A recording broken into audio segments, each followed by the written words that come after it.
The following podcast is brought to you exclusively by the Rad Rob Radio Network. This is PBA champion Kyle Troop. Hey y'all, Jacob Ledger here. Jeff Riggles here from 11thframe.com. Hey guys, Chuck Ritchie here, formerly of Bowl TV. Hey guys, this is Ryan Schaefer of track staff at Valley Bowling Center in Waverly, New York. And you're listening to Straight Up 5 with Johnny Petraglia Jr. Yo, the boys from Straight Up 5, Rad Rob, Dr Ocho, and of course JP Jr.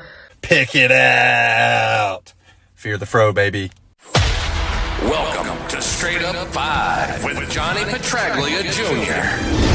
A hard-hitting, in-depth, cutting-edge look into the world of bowling. This podcast will not only cover all things bowling, but will also give you a raw look into real-life issues. You'll get unfettered access into the mind of one of the most gifted bowlers of this or any other generation. Strike, and they claim it. Similarly does it. So without further ado, let's introduce you to the hosts of the show. Rad Rob Francois. Rad Rob Francois. Dr. Ocho. And the incomparable Johnny Petraglia Jr. Johnny Petraglia Jr. Hey guys, welcome back to Straight Up 5 with Johnny Petraglia Jr. I'm your host, Rad Rob Francois. I haven't even had time to eat Popeyes lately. I've been super busy. Sorry for the late start due to my boss quitting about a month and a half ago. I'm pretty much running the whole fucking show, just like I run this show. I'm running many shows. But I had to deal with work issues, which I may have to pop off here and there and deal with because I am pretty much on call 24/7. That being said, Nico is in the house. Good evening, sir. What's going on? Thank you for reminding me that I was late. That's fucking, I love that. Chuck Ritchie, what's going on, brother? What's going on? BSJ83. Should be a shot clock on podcasts. You're banned. Let's see what else we got here. I'm just kidding. Amanda Moore's in the house. What's going on, Amanda? Ocho is having a hard time picking out a mask. That's entirely possible. He has very many. That's horrible English. He has quite a selection of masks. He could be on daddy duty. He usually is. Crambone! What's going on? Troy Lint is in the house. What's going on? Champ Pete Cow is also here. Michael Ruther. What's going on, brother? Oh, thanks for joining us on X. That's pretty cool. You're one of the few. And Bowling with Diallo and many others. Good evening, everybody. Well, let's get to our first co-host. He's the man with the shiniest mask in the world. Literally, it's been measured. It's literally the shiniest mask in the world. He still has the largest arms on this podcast, although Johnny is definitely catching up to him. He is the resident doctor of Straight Up 5. That hasn't changed. What else can I say about this man? I've never seen his face, but I've seen his ass. So figure that one out. It is the one and only Dr. Tiberius Ocho III Jr. What's going on, Ocho? They're both just as pretty. So, Rob, Jesus Christ, do you One's think bigger than the other? Like what? It's like one tit's bigger than the other. I think one of your arms, one is definitely bigger than the other. Don't worry about nothing. There's nothing to even worry about here on these parts of Ocho. We got nothing to worry about on these parts of Ocho. Happy birthday, Nicole. Okay? In case, Rob, nobody cares what you're fucking doing at work. I'm just letting you know. I care. They don't care. Well, the assholes in chat want to know why I'm late, and I just want to. No, because you're a douche. That's all. Just say you're a douche, and you're eating Popeyes. That's a gimmick. You get it. They fucking get it. I'm a douche. You have no neck, for Christ's sakes. Where's your neck? Where do we gotta find your fucking neck? It's here somewhere. Underneath all that. Where's your neck, motherfucker? It's not like you have a neck either. I'm catching bears in these traps, is what I'm fucking doing. Anyways, bear here. The two Ocho fans are in the house. Very much so. So, by the way, in case you didn't know, Rob is running the whole show. He's got invoices out the ass. He's got the whole fucking show. Ass. He's got so many freaking things going on. He's a one-man show. He's a one-man wrecking crew. He's a blues traveling mother grabber. Three Except fans. The other person. 3 fans. Sorry. My bad. I knew I'd win Amanda over. See, Nico's sticking it for me. I'm not a douche. I have a job, which No, you he's a don't have. douche. I mean, you Douchebags don't have jobs too. Well, that's fair. Just saying. They just Sitting, go ahead. So what about the next part of the show, man? Look, all right, show's over. Presumably sitting next to Ocho's left. I see the amazing sum of Mr. Johnny Petraglia Jr. And he doesn't use. What's up, JP? Oh, he's got the sweet dew from old Georgie. Freshly blended today, bro. It's good to be back after a 2-week hiatus. Actually, 1 week hiatus, but yeah, 2 weeks total. 2 weeks total. So it's good. It's good to be back. If you want to look like Johnny Petraglia Jr., you can't because he just has those genetics. But if you want a haircut like Johnny, check out Georgie Shore for a badass haircut at sweetblends.com. That's SUITEBLENDZ.com. For those of you listening on audio and I can't see what's on the screen right now, what's up, JP? I already asked you that. What'd you do last week since we were off?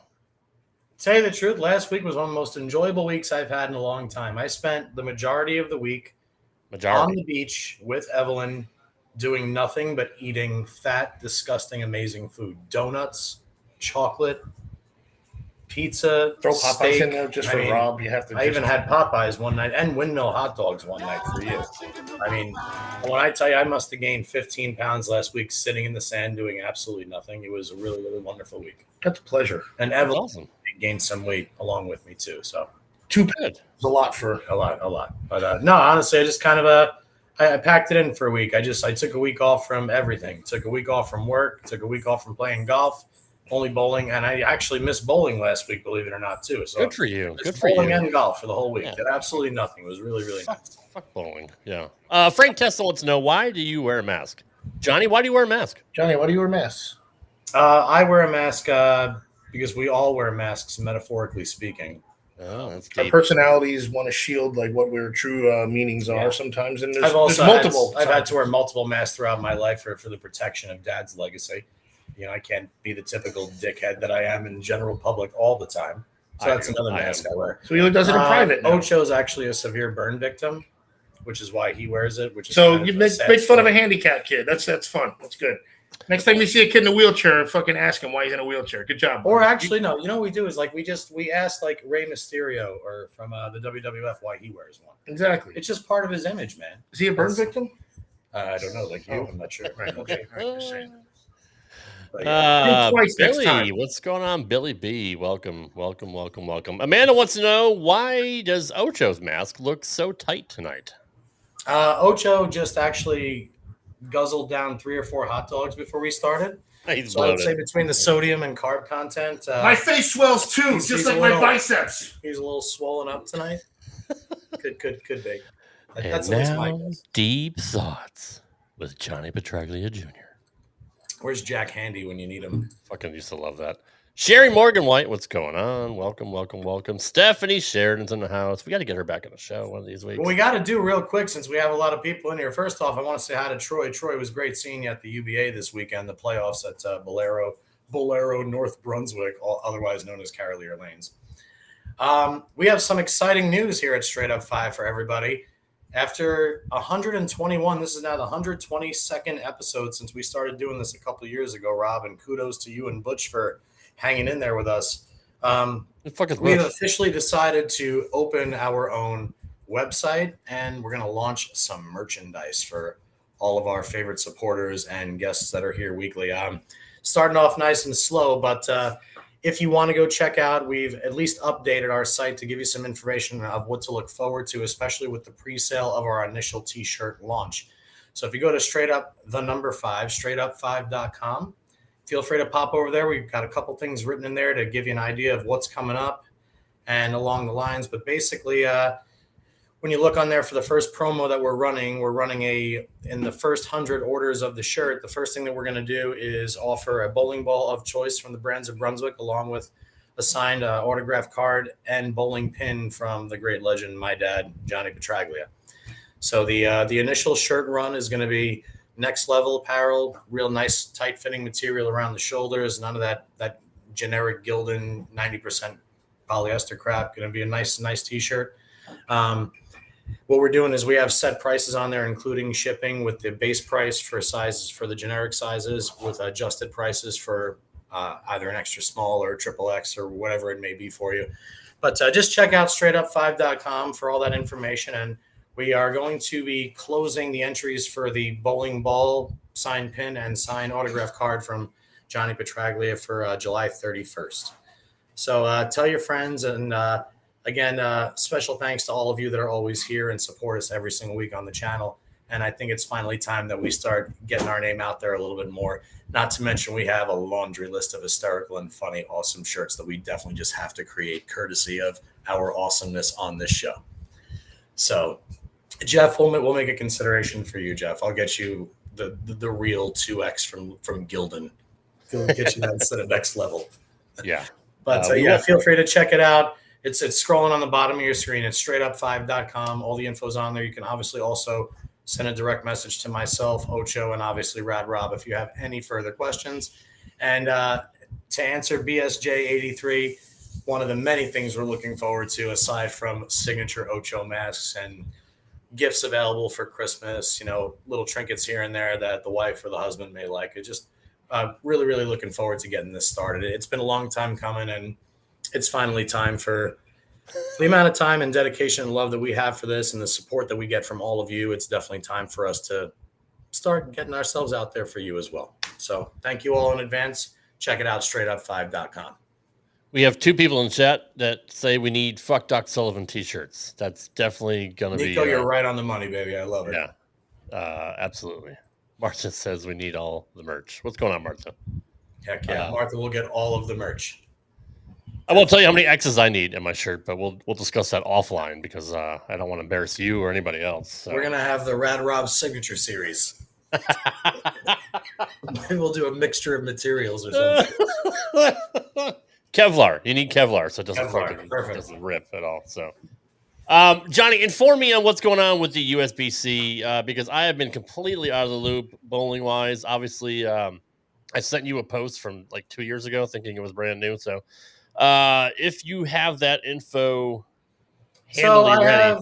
I have a basic rundown, and the first topic I wanted to discuss today was the last time we were on, and we were actually on speaking to PBA Commissioner Tom Clark.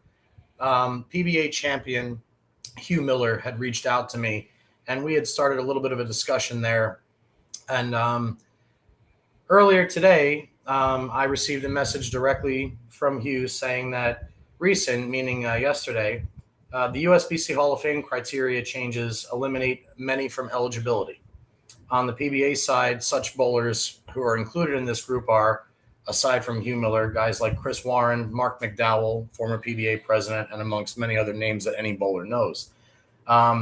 So what's happening right now is guys that are in that bracket are like kind of mentally irritated at this point because they may have been 1 or 2 votes away, depending on a committee member, from getting in. And now all of a sudden the elimination of whatever history is entailed in the new criteria is stopping these elite players from being considered for the Hall.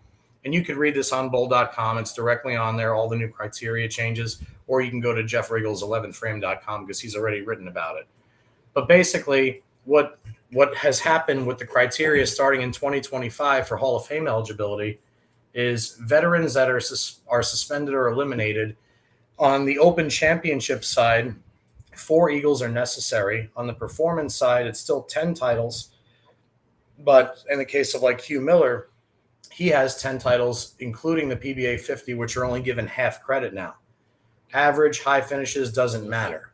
So you go from one hand, you're trying to figure out how to like expand this category, and all of a sudden, hey, here's some guys that we always talk about are deserving of getting in the Hall, to now automatically flipping it the next year when you've already brought people into the Hall that are less deserving than these guys that were on the bubble to begin with. Yep.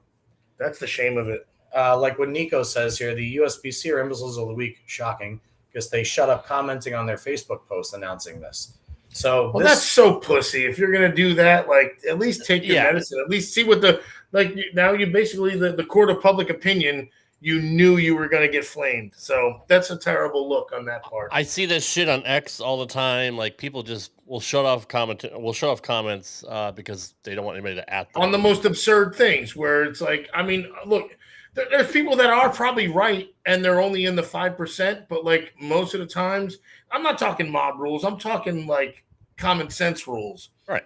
And then that's when the court of public opinion will dictate itself, and that's when most people cower over and say, well, we're doing what we're doing, but you can't tell us. Yeah, they just we're a governing body now. Yeah, it's not right. That also kind of goes along with subject we've had, about the Hall of Fame in the PBA that we've talked about several times. And Greg Tack just recently had a post, and he was curious to see why people think they should be in the Hall of Fame. Like, obviously, Ryan Schaefer is the first one comes to mind, like Pico said. There's many guys that we think should be in there based on all their TV appearances, based on all their cashes, based on their longevity on tour. Johnny, do you think, other than the veterans category, because that's I'm saying like true blue, you're in the Hall of Fame, no separate category, whatever like that. Like, do you think the criteria should change? Like, say for Robert Smith and guys like that due to injury. I think if I'm reading it correctly, what bothers me is you can apparently become PBA Hall of Fame eligible basically without even being a PBA member. They're saying on there that if you make team, let's just take John Janowitz, for example. John Janowitz never bowled the regular tour, but he's a decorated Team USA member. Right. Is he eligible for the Hall of Fame if he decides not to go on the senior tour? Like, I feel like, I don't want to say they're dummying it down, but they seem to be merging the criteria on too small of a spectrum for too broad of an entity. There's, in my eyes, guys like a Ryan Schaefer, a Robert Smith, a Hugh Miller, guys that are in that 6 to 8 PBA title range, or even 4 to 8 PBA title range, and they don't have 2 majors or anything along those lines. Those are the guys that I feel like a Steve Jaros, that I truly feel deserve to be in there. Right. And I'm kind of curious what the backstory is behind eliminating that category that kind of put to rest all the people that were deserving to get in the Hall anyway. Like, are we now saying that Bob Learn all of a sudden isn't eligible? He shouldn't be in. Right. I was just going to say that. Damn it. Like, I mean, there's a guy who does not have 10 titles on one tour, but he certainly has 10 titles collectively over the PBA and PBA 50. He's also a major champion and a U.S. Open champion. I mean, I have to read more. I'm going to say that I didn't do my due diligence on that. I was way too excited to talk about the T-shirt launch. They're taking a more even if you've had an impact on the tour, they're taking that away, I feel like. Again, Robert Smith came in like a house of bricks, did a shit ton of damage in Don Mattingly style, 7 years, did all his damage, and then bowed out due to injuries. And I feel like they're taking away what the impact of the player should have been versus just so cut and dry with the titles and then again eliminating part of that too now. So I don't know, man. They're kind of cutting their nose off to spite their face at this point, I feel like. And that's why, again, with the comments. Because they all can make a case for each one. Yeah, the one thing USBC successfully seems to do is they piss off everybody. There's not one group. Even the argument, right. If the argument goes both ways, they're both pissed off. You're absolutely right. They never seem to do something that makes people split decision. Well, actually, I agree with you. No, they just always piss off everybody. Yeah. Seemingly. That's hard to do, man. Seriously, that's really hard to do. Yeah. So again, I'll do more of my due diligence if anybody in the comment section has something to say about it. But I thought it was so cool that they started to include that category, and now they're so quickly to get rid of it and basically allow Open Championship medals to be involved in for consideration and Team USA membership. I mean, in my brain, one of the exceptions to that rule with the Team USA is Shannon Pluhowski. Shannon's one of the most decorated Team USA bowlers we've ever had, next to somebody, say, like a Deandra Asbeatty. But Shannon Pluhowski, because of all of her years as a super ranked amateur and all the years on Team USA, Shannon's only got, I think, 2 or 3 PWBA titles. But Shannon's the kind of bowler that is deserving of the Hall of Fame regardless of the lack of titles. So I do get exceptions, but why wouldn't you add that as the exception? Why would you take away an entire category and then introduce that? Why not just add a different element or a different tier? Well, especially when you're the best at what you're doing. You know what I mean? Like she was the best at the Team USA thing. Right? I really like what Hefe R just said here on YouTube. And you did say what you said, and I actually couldn't agree with you more, dude. Belmo said it best, bowlers ruin bowling. And it's so sad to say, but in a lot of cases, that is 100% true. And he said it on Straight Up 5, too. Go back to the archive in January or February, but that's when it was. You can watch that 2.5-hour show where we thought we were getting cut off in an hour. And he said, oh, no, I just said that in case you guys sucked, but you don't. So even Belmo said we don't suck because he saw these and said, let's continue the interview. By the way, Moselle, good to have you back. You missed it in the top of the show. Make sure you go check out straightup5.com. There's some information on there as far as the launch of our website and our merchandising. So a lot of good info on there for you to see. And thanks for coming back to the show as always, as well as everybody else in the Clever name. I came up with it. Yeah. And in case anybody is confused about this, we're talking about USBC Hall of Fame, not the PBA Hall of Fame. Not PBA Hall of Fame. Bullshit. All right. Probably still relative, though. No, it is. I apologize for you. No, you're fine, because they actually had a veterans and pioneer category, and they eliminated both of those. So even for meritorious, service and stuff like that, I believe. No, meritorious service is still there, but the veterans and pioneers category is gone. Well, I'll tell you what, and my dad, if he's listening or he's not listening. Here's why I personally am never surprised about anything the USBC does, and I'm going to get a little bit unfettered here. This is kind of a good story. Hit it, Rob. This is kind of a good story.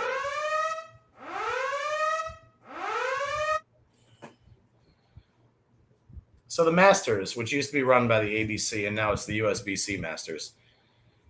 The old format, the way it worked, was you still had the top 64, but they were seated in 16-man brackets. So it was 1 through 16 would be in one bracket, 17 to 32, 33 to whatever, 48, 7, and then 48 through 64. So depending on where you finished, let's say you qualified second, you would have to bowl the guy in 15th place, not the guy in 63rd place. So my dad has never really liked the format of the Masters. He's never liked the idea that the further you get in a tournament and the less you have to bowl to make it, the better off. He's always been a fan of long format tournaments, total pins. He hates the idea of catching one guy on a wrong pair of lanes and he somehow shoots 800 and you shoot 610 after you out-averaged him by 20 pins a game for 15 games of qualifying. Leaving that there. Right, exactly. Leaving that there a long time ago when my dad was still actually competing in Masters events, he said, you know what, screw it. I'm not doing this, because he was in like 3rd or 4th place. And he figured out with 2 games left exactly what he needed to bowl to finish somewhere between 48th and 64th.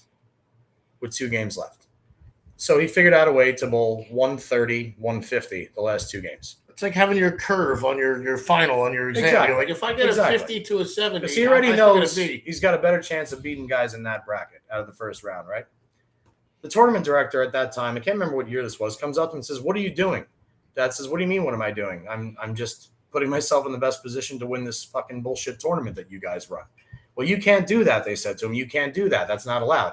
That said, show me in the rule book where it's not allowed for me to have 2 bad games back to back. And by the way, this is your stupid fucking rule, not mine. Mm-hmm. So he, sure enough, bowls himself out of the top 16 and gets into the percentile bracket where everybody was averaging 20 pins less than him. Go figure, right? They're all trying to make money, right?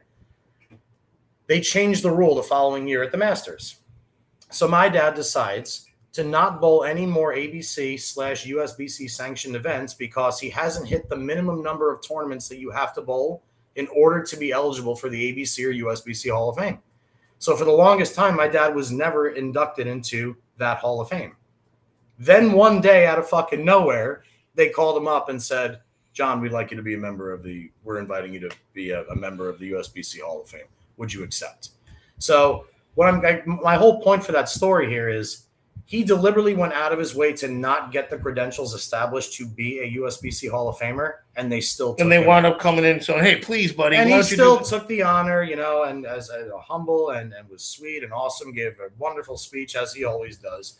But the truth of the matter is is the USBC don't fucking give a shit. They can change criteria anytime they want. The same way, Rob, that you made mention of what happened at the Gold Coast a couple of years ago when they decided to ink-snake 6 bowling balls from Storm Products in the middle of the biggest event of the year, congruently running with the biggest USBC event of the year. Like they do things when they feel like doing them, and they do it because they know they can get away with it, which more and more people are starting to realize is grossly looked over, so to speak. If you want me to run through the changes, I do have it up on bowl.com here. Just to please. Kind of let everybody know what's going on. This was approved by the USBC committee. The number of categories for the USBC Hall of Fame will include the following: superior performance, outstanding USBC performance, and meritorious service. As I said earlier, veterans and pioneer categories are now inactive. The nomination process in the superior performance and outstanding USBC performance categories has been eliminated. Candidates meeting minimum eligibility requirements, as outlined below, as I'll let you know in a second, will automatically be considered by the USBC Hall of Fame committee. A nominating process will continue to be used for the meritorious service category. The process of using a national ballot for voting in the superior performance category has been eliminated. As with the other categories, superior performance candidates will be elected by the USBC Hall of Fame committee. Before I get to the rest, why that's dangerous is the same shit we see in the Baseball Hall of Fame, Johnny. If people hated fucking Jim Rice for years and years and years, people hate Barry Bonds, people hate Roger Clemens. There's guys that didn't make the Baseball Hall of Fame that easily should have been just based on their numbers, but since writers and players have the votes, you get fucked. This is kind of the same thing here, where there's no more ballots, nobody else has a chance to vote, only the USBC Hall of Fame committee. That's kind of fucked. Yeah, totally. Not to mention, I mean, there's some committee members that know a thing or two about bowling, but there's a ton that have no idea about the athletics side, the performance side of bowling. I get the meritorious service, and they should all understand what that is. Totally agree with Dan Young here, 100%. Definitely can eat a satchel of Richards anytime. Totally. Let's see where to leave off. For all three categories, the minimum age for consideration will be 45, previously 40. Just keep raising that bar. Superior performance and outstanding USBC performance candidates must have 20 years of participation in USBC approved qualifying events. In the superior performance category, the requirements for consideration are as follows. For the men, a total of 10 national titles won. National Tour titles 1 title, National Tour major titles 2, or national senior titles, regular or major, equals a half a title. That's pretty fucked. Senior titles count as a half a title. For the women, a total of 7 national titles won. National Tour titles equals 1 title, National Tour major titles equals 2, and just like the men, national senior titles, regular or major, count as half a title. That's just fucking retarded. In the outstanding USBC performance category, the requirements for consideration are as follows. A total of 4 titles won in either USBC Open Championships, USBC Women's Championships, or Team USA Trials competition, or a minimum of 5 years on Adult Team USA with a minimum of 5 medals won, gold, silver, or bronze, in world-level adult competitions or Pan Am Games. In the meritorious service category, that doesn't really fucking matter. What really matters is the superior performance. So how they figure this out, and I'm pretty sure the PBA doesn't do this, but a national tour title equals 2 titles. The one thing that gets me is the senior titles, whether it's a regular or a major, count towards half a title. That's the dumbest shit I've ever heard, and I don't understand it at all. Shit. You know what, Rob? Like I said, we can talk about this as much or as little as you want to, but the fact still remains is everybody in the chat is completely aware of the stupidity that has been surrounding the USBC. I need to make a quick shout out here real quick. We are 30 minutes into the announcement of our pre-sale orders on our directly on our website, straightupfive.com. For those of you who weren't here earlier, but got to give a huge shout out to our first purchaser in Moselle Henry. Hopefully still here in the chat. We just got our first shirt orders courtesy of you. So order number 1 in the books, and from a great friend and a great person. Just wanted to send all the love for you from back here in the East. Got to let us know when you're back in Pennsylvania. Would love to see you. So thank you again for jumpstarting everything, Moselle. That's much, much appreciated. Sorry to cut you off there, Rob. For sure. No, that's fine. That's absolutely great news. Thank you so much for that, Moselle. Anybody wants to know, just all the info is on straightup5.com. That's straight up the number 5.com for pre-order info, payment info. Any questions you have for the show, I'll email to Mr. Petraglia Jr. here. Well, all right. So that goes back to my earlier question in the PBA side. What do you think needs to change on that side to let guys in like a Ryan Schaefer, like a Robert Smith, et cetera, et cetera? Well, again, earlier, I apologize. I was mistaking it for the PBA Hall of Fame criteria, not the USBC. So to my knowledge, they haven't changed what they've already changed for the PBA, where they if you were to say, have ideas or request changes, in your opinion, with all your years of knowledge, what do you think the requirement? Well, I've always thought that PBA standard and senior tours should always be together. I mean, for the case of saving possible legends, for instance, John Handegard has 15 PBA senior titles. John Handegard never ever bowled on the regular tour. All right. So you would be penalizing one of the greatest senior players that's ever lived as far as Hall of Fame criteria because he didn't have anything on the regular tour, right? So I don't like it if it's only skewed in one direction in that respect. On the flip side, you take somebody like Tom Hess, who is the best senior player in the world right now. He's the best senior player in the world right now.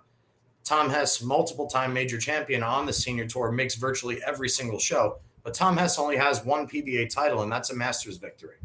He's another guy that I think is deserving of the Hall of Fame, but not because of his PBA tour stuff. But then you take a guy, say, like a Ricky Ward, who only bowled on tour for, say, 10 or 11 years, won 7 titles, and then his career was cut short for whatever the reason. Do I necessarily think that Ricky Ward served enough time or meet the credentials to be a Hall of Famer? No. But somebody like Ryan Schaefer, who's been on tour for 30 plus years, is a force on the senior tour, was a huge force on the regular tour, made 15 finals at PBA majors, and is a 4 or 5-time champion. For him to be snubbed doesn't make sense to me. Robert Smith, who's now out on the senior tour. If Robert Smith is already a Hall of Famer in my eyes with 7 or 8 titles and a U.S. Open victory. If Robert Smith wins one time on the senior tour, he's a Hall of Famer, if not already. You know what I mean? So to me, it's always been you have to hit at least a certain percentage of the blocks. You either have to have 20 years on tour, 10 titles with 2 majors, or 8 titles with 2 majors, 1 player of the year, 1 rookie of the year, 1 additional medal of honor somewhere, so to speak, in order to put you in the running. And then the Hall of Fame eligibility, moving it from age 40 to age 45, I don't really understand that either because my dad was inducted in 1982, the first year he was allowed on the ballot, and he was 35 years old. So it used to be 35. I don't know why they're pushing the number of years later and later and later and later, but for some reason they are. I mean, maybe it's because a lot of people nowadays, they start on tour a little bit later on in their lives. Who knows? But whatever it is, it's if you, let's just say for the sake of argument, Anthony Simonson decides to bowl for 10 more years on tour and he wins 5 more majors. And Anthony's on tour for 20 years, and at the end of his career, he's got 25 titles and 10 majors. Now Anthony decides to retire at 36. He's got a bowling alley. He's got this. He's got that. He invested wisely. He doesn't want to bowl competitively full-time anymore. You're going to tell me Anthony Simonson's got to wait 10 years to become Hall of Fame eligible? Yeah, I mean, that's fucked. What kind of garbage is that? That to me, that number is kind of dumb. The whole idea of the Hall of Fame is kind of being able to enjoy it a little bit in like during your life with people who are at least around you and have watched you achieve that prestigious honor, in my eyes. I absolutely agree. with that. It's BSJ83 regarding USBC says, do you think Chad Murphy would ever come on and explain the changes? Number one, I don't think we want him on the show. But number two, I think I he don't would. think you really think he would.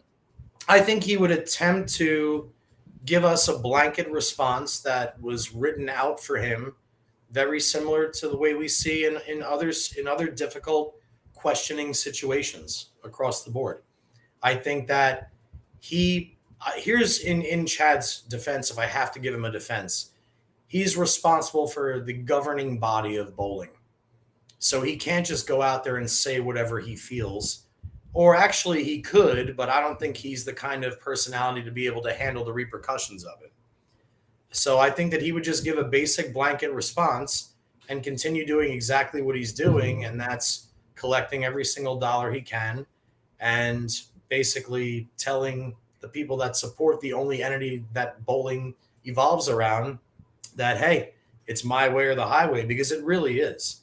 You can't bowl the big events a year in the USBC if you're not a sanctioned member. I mean, you could join UBA, but that season's not very long. You could join an X League or you can join a federation team. But when it's all said and done, if you want to bowl nationals once a year, or you want to get a 300 ring, or you want to be eligible to win league money, or you want to do anything along those lines, you have to be a USBC member. And they know that. So when you know that you've got the population by the balls, the kind of person you are is basically going to dictate the rule changes that are implemented, the rule changes that are effective immediately, and they're going to do it no questions asked because there's nobody there to refute them. It's sad. It's ugly. I may be speaking a little bit out of context or a little bit outside my realm. This may be a little bit more opinion than fact-based, but for the most part, just like everybody else, I'm not an idiot. I observe and I report. And I think that's what everybody is seeing nowadays. And we love the way you do it, Johnny, because you don't hold anything back. I mean, that's I got why nothing to you're. lose, Rob. I mean, yeah, true. Got nothing to lose, and what are they going to take away from me? Come on. Point. That's a really good I point. already gave away everything. I sent you a text, by the way, if you want to check it real quick. There was a really cool article on pba.com on our buddy Boog, David Kroll, about his success this year. If you guys haven't read that, definitely go to pba.com and check it out. It's a really great feature. Such a good kid. Like, he really is. We got to get him back on the show here soon because there's obviously nothing else going on right now in the summertime. So we don't have anything on TV until September is the Elite League playoffs. So, I mean, it's quite a while without bowling on TV. And this is kind of it's actually good for us because we do have several guests lined up here over the next month or two. So we will be able to fill the time while we don't have anything on TV to watch bowling wise. But Clifton Rob, I'm gonna pass you off to Ocho real quick. I have another call of nature for those of you interested. Jeez, I wish I could go take a look. I believe you said he had to go pee. Yeah, I don't get to go, but that's fine. I got. Oh, hey, Ocho, welcome back. Fuck off. Ocho, there's many people that want to know, can they get the Ocho mask on straightup5.com? Is that going to be something we're going to offer for purchase? Yeah, for a lot of money. Okay, like $6 to $8 or what mask? Will you sign them at least? What you bet. In more way, I'll have my bicep print will be on it. I like that. Don't worry, you'll know it's from Ocho. I like that. There'll be a scratch and sniff. How about that? Jesus Christ, no, we don't want. We don't want that at all. Do you think? I think it'd be cool if we could put people's like initials on their mask. Like, say, Nico wanted to put NP or a big N on his mask. I think we should personalize those. I think that's a cool idea. Look, this is America. People can do whatever the hell they want. Can they though? What they do. Have you seen what's going on lately? Stop it. Well, we don't need to get into that because stop it. Yeah. In this realm of straight up 5, people can do whatever they want. They can put initials on their butt cheeks if they want to. Moselle wants to autograph Ocho. Like, you want us to autograph? Listen, we're here for them. We're here for them. We'll take care of them. Don't worry about it, folks. Who owns the Bowling Hall of Fame? That's a very good question, El Jefe. I don't know that. Owns it? I'm assuming Bolero does, since they own the PBA. That's a good question. And the USBC. Somebody wrote the Baseball Hall of Fame. Oh, he also okay. He also wants to know who owns the Baseball Hall of Fame. It's not the MLB. You're a baseball guy, Och. Do you actually know that? I mean, it's in Cooperstown. Is there an owner, or is it more? I feel like it's I don't know. It's a great private question. org. That's true. It's certainly not public property. No, it's not. Well, son of a bitch. I don't know. Speaking of son of a bitch, what's going on with the Yankees, man? They kind of don't worry about that. I have nothing else. There's nothing to talk about. There's nothing going on in bowling right now. I'm trying to fill the next. It doesn't matter. You know what? Minutes. Then we'll talk about the fuck Doc Sullivan shirts, or we can't do that. Should we do EFF or just F Doc Sullivan? Can we just put little different characters, like a dollar sign and a fucking? I think the Clark family owns the thing. Oh. Okay. Clark W. Griswold owns the Hall of Fame. I don't know. So should we just make fun of some things then or something? You tell me. Don't say the Yankees. Yankees are tough to watch. No, Pete Cow's right. I agree. I'm not. Look, I call a spade a spade. I call a Rob a Rob. But yet the same shit. Yet the Sox are still like 5 games behind them in the win column. How did that series go, by the way, this past weekend? I absolutely did not pay attention to anything going on. Do you know who won that Sox? 2-1. Well, I mean, we were about to win, and then Clay Holmes. I love when you say we like you're on the fucking team. I'm on the dude. I'm on the team. Are you shitting me? Come on, don't be like that. I'm just fucking with you. 2 outs, bottom of the ninth. 1 strike left, and that jabroni hits a freaking 2-run bomb to tie the game, and then it's all right, whatever. It's fine. I'm so far out of the loop, dude. I literally don't even know half the people around them. I was gone for a weekend in West Virginia, like literally off the grid. Shit, you're not off the grid. No signal, no boats, no. Let's see, no lights, no motor cars, not a single luxury. Like Robinson Crusoe, primitive as Ocho can be. Yeah. So I'm in the mountains of West Virginia. And I say, all right, let me text quarantine lady and let her know that I'm here. And they're like, you ain't texting nobody, boy. And I was like, Purdy mouse, you got here we go. And sure enough, I wasn't texting nobody for 3 days. For 3 days off the grid, couldn't get the damn phone to work. Not even like if I'd have known, I'd have downloaded some Netflix videos or something.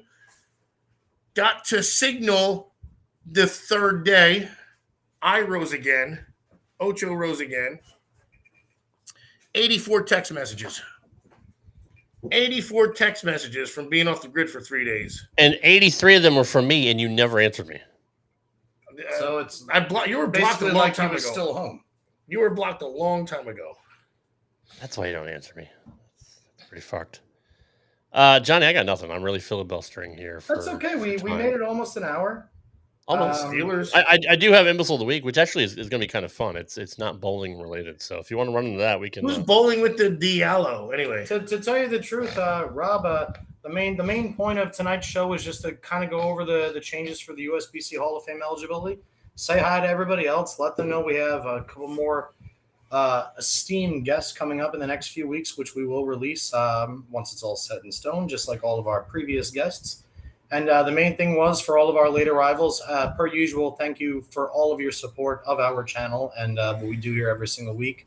Again, we say it all the time, but we do it because of you and because we're all a little bit fucking nuts and not really afraid to share about how we feel about everything, including peaks and cheeks, Deanna Cheeks and Peaks. That should be our name one week, Cheeks and Peaks. I like that. But anyway, I like what Sherry just mentioned about the Hatfield-McCoy Trail. That's right by my old alma mater. We used to go to Hatfield and McCoy's bowling alley in West Virginia, right over the line in Kentucky when I was at Moorhead. Actually, where I was, you could legit kill somebody and you'd get away with it so easily that you'd live your full life in that same spot. They'd never find them until about 8 generations later. Shout out to Kyle Sherman for his win at the Midwest PBA Regional. Oh, Brad's got to be pissed. What's up, Kyle? Yeah, fuck this if guy. If the USBC decides next year that Brad Miller is Hall of Fame eligible, then I will personally write them a letter. About how you endorse Brad Miller. That's good. I'm telling you. For Brad those of is you so excited who have over not Kyle's win. seen, for those of you who have not seen the movie Your Highness with Danny McBride and James Franco, please see it. And the consigliere to the king is played by Brad Miller. You'll know him. He is. No, that's the guy from The League. That's Andre from The League. I the heck's fucking his love name? The League. The League is such a great show. I'll get it. It's all right. But seriously, make sure you check out, again, that site will launch here pretty soon. We'll have plenty of merch available at straightup5.com. And Paul again, Scheer. thank you to everybody who has already made their pre-orders available to us. And again, all of that Venmo information is available. Whoa, that is Brad Miller. Paul Scheer. Paul Scheer is Brad Miller. Einhorn is Finkel. Finkel and Einhorn. Were you just Einhorn was a man. What's happening here? I don't know. You're just knocking shit up. Were you just going to do an imbecile? I'm sorry. I was about to, but you were talking, so it's okay. Well, fucking do it, man.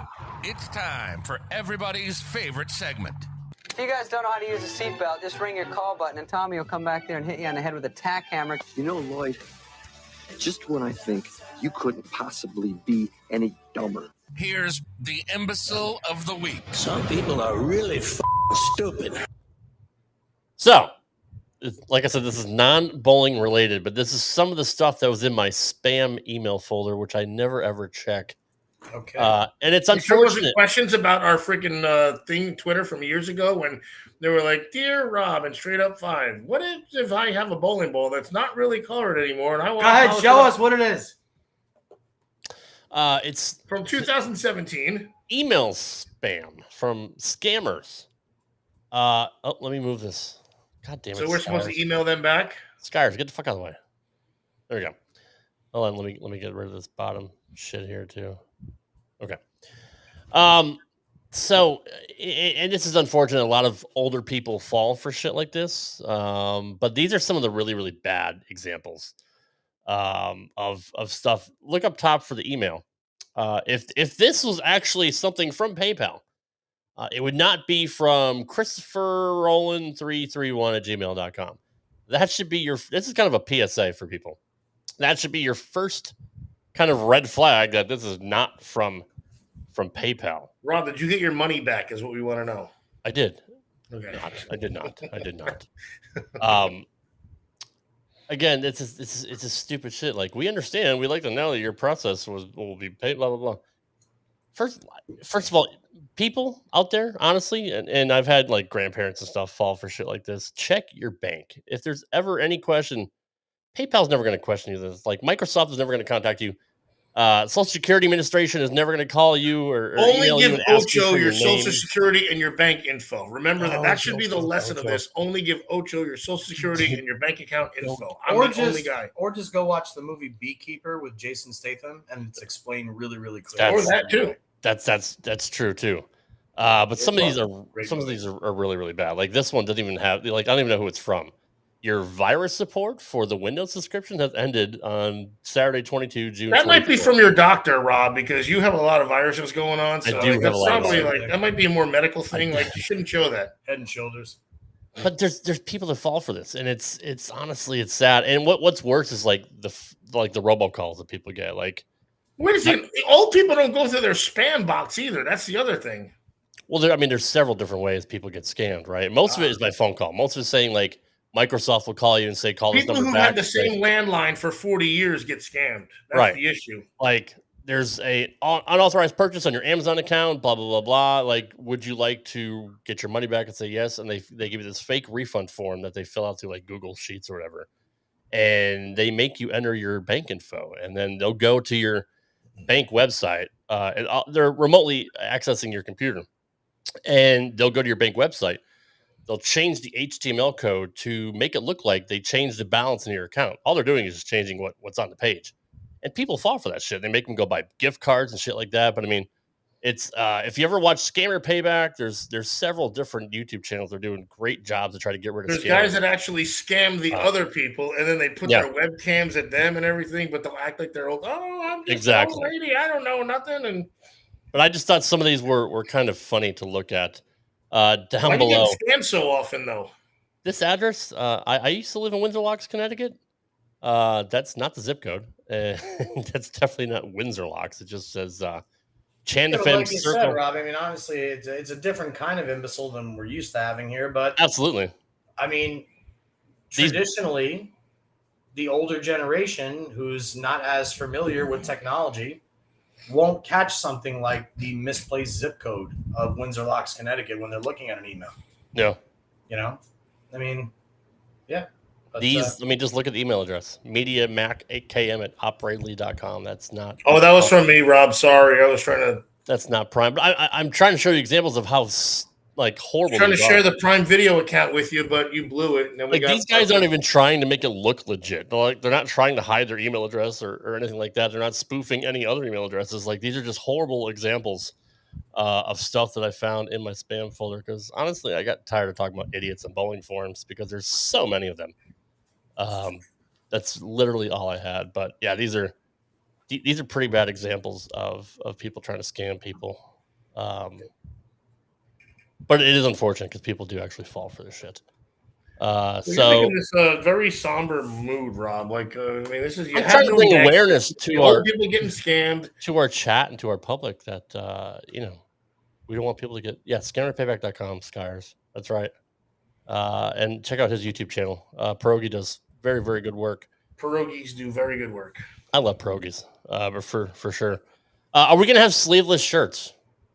Is that gonna have hopefully everything? But what we're starting off with is what we are all about, and that is straight up motherfucking 5. Yeah, my sleeves are there when I put the shirt on. They just happen to leave as soon as the shirt goes the first on. person that's gonna have a straight up 5 shirt, right here.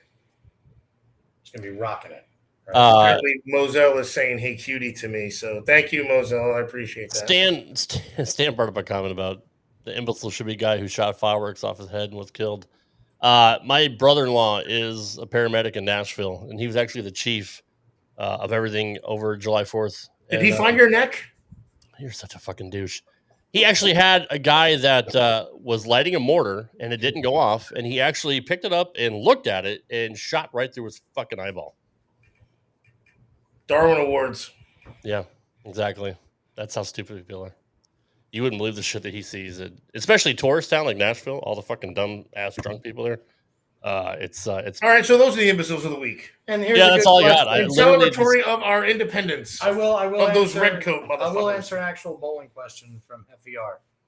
First off, yes, I will still bowl you with plastic. That's like the one thing I'm still good at in bowling. To answer your question from earlier, I have thrown some of the new releases. Obviously, it's not the newest release, but the Arctic Vibe seems to be holding true to the Vibe name. It's a very, very, very good, low-priced but mid-priced performance bowling ball. I personally don't like the Arctic as much as the Ocean. I think the Ocean had a little bit more forgiveness, both in and out, but the Arctic, the more games you get on it, it's a real nice piece. As far as the newest releases, I did happen to drill a Max Bias from Radical as well as an Intense Mindset.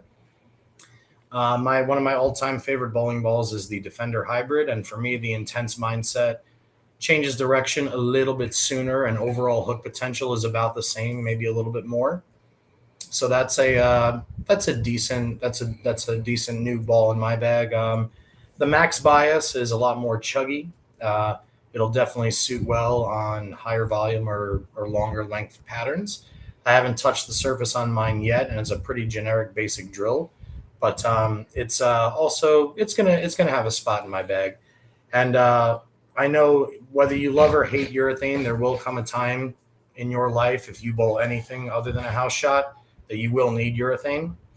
And I have not personally thrown the 78U IQ from Storm because I'm a Brunswick staffer, but I will say that the 78D Black Hammer to me is just as good, if not better, than the Purple Hammer, especially if you're higher rev or softer ball speed. So as far as the new releases, those are some of my recommendations. I think everybody's kind of excited to see what the Rattler New is going to do based off the success of the new Blue Hammer. And then, other than that, there's always check out the brands of Brunswick. They've always got the most bases covered. They've got the most technology across the board, the most brands, the most availability for mixture in your bag. But if anybody else has seen anything new, Stephanie says that our new hammer staffer, Jason Statina, loves his new hazmat solid. Looks really, really good. We know the original hazmat was very successful, so that's good to hear from Steph. Thank you, Steph. And congrats to Stunna on his most recent win.